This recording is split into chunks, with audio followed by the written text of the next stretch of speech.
ಸತೀಶ್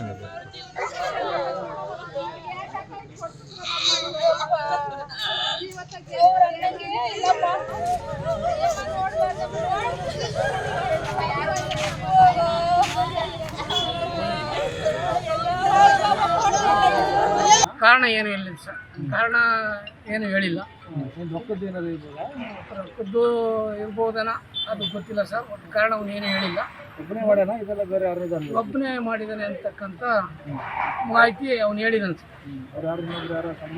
ಸಂಬಂಧಿಕರು ಅಂದರೆ ಬೆಂಗಳೂರಿನಲ್ಲಿ ಹೋದಾಗ ಆ ಸಂಬಂಧಿಕರನ್ನ ಅವನು ನಮ್ಮ ಅಪ್ಪ ಅಮ್ಮ ಇಲ್ಲ ಅಂತೇಳಿ 14 ಲಕ್ಷ ದುಡ್ಡು ತಂದಿದ್ದೀನಿ, ಅವ್ರಿಗೆ ಕೊಡ್ಬೇಕಾಯ್ತಂತ ಅವ್ರಿಗೆ ಕರೆದ ಅಷ್ಟೇ. ಅಲ್ಲಿ ಇಲ್ಲೆಲ್ಲ ಮಾಡಿದ್ರು ಒಬ್ಬನೇ. ದುಡ್ಡು ಇತ್ತು ಇಲ್ಲ ಗೊತ್ತಿಲ್ಲ, 4 ಲಕ್ಷ ದುಡ್ಡಿತ್ತು ಅಂತ ಹೇಳಿದ್ದಾನೆ. ಅಲ್ಲಿ 4 ಲಕ್ಷ, ಇಲ್ಲಿ 4 ಲಕ್ಷ ಐತೆ ಅಂತ ಹೇಳಿದ್ದಾನೆ. ಇಲ್ಲಿ ಬಂದು ನೋಡಿದಾಗ ಪೊಲೀಸ್ ಇಲಾಖೆ ಎಲ್ಲ ನೋಡಿದಾಗ ಇಲ್ಲಿ ದುಡ್ಡು ಸಹ ಇರಲಿಲ್ಲ.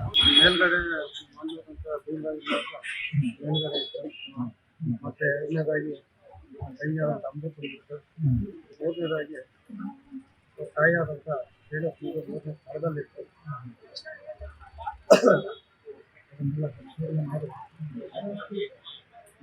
ಹಿಂಗೆ ಮಾಡಿ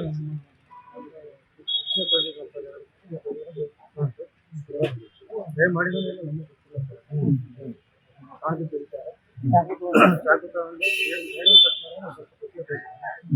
ತೆಗೆದು ಮತ್ತೆ ತಂದಿದೆ. ಮತ್ತೆ ಅವ್ರು ತಂದಿದ್ದು ತೊಡೆ ಗುಂಡಿ ಹಿಡಿಸ್ಲಿಕ್ಕೋಸ್ಕರ ತೊಡೆ ಭಾಗನ ಮಾಂಸಖಂಡನೆಲ್ಲ ತೊಳೆದು ಆ ಗುಂಡಿ ಒಳಗೆ ಹಾಕಿ ತೊಡೆಯಿಂದ ಕೆಳಗಡೆ ಪೂರ್ತಿ ಕಟ್ ಮಾಡಿ ಕಟ್ ಮಾಡಿ ಇದು ಕಡೆ ಬಂದಿದೆ ಹೊರಗಡೆ ಕೆಳಗಡೆ ತಳದಲ್ಲಿತ್ತು, ಸೈಡಲ್ಲಿದ್ದು ಮತ್ತೆ ಎಳೆ ಹತ್ತದಂಗೆಲ್ಲ ತಳದಲ್ಲಿತ್ತು ಮಾಂಸಖಂಡ. ಮನೆ ತುಂಬ ರಕ್ತ ಕಲೆಗಳು ಏನು ಚಾನ್ಸ್ ಇಲ್ಲ ಸರ್. ಅದು ರಕ್ತ ಕಲೆಗಳನ್ನು ಅಲ್ಲಿ ಬೀರು ಇದೆ ರೂಮಲ್ಲಿ. ಆ ಬೀರು ಸ್ವಲ್ಪ ಕಲೆ ಬಿಟ್ಟರೆ ಇನ್ನು ರಕ್ತ ಕಲೆಗಳು ಮನೆಯಲ್ಲಿ ಒಳಗಡೆ ಬಂದಿದ್ದಲ್ಲ. ಏನು ಹೇಳಿ ಬಂದಿದೆ ಅವ್ನು ಒಳಗಡೆ ಬಂದಿದ್ದಾನೆ. ಏನು ಮಾಡಿಲ್ಲ ಸರ್, ನಮ್ಗೆ ಏನು ವಿಚಾರ ಮಾಡಿಲ್ಲ. ನಾನು ನಮಗೆ ಗೊತ್ತಿಲ್ಲ. ಡಾಕ್ಟರ್ ಬಗ್ಗೆ ಕೊಲೆ ಮಾಡಿದ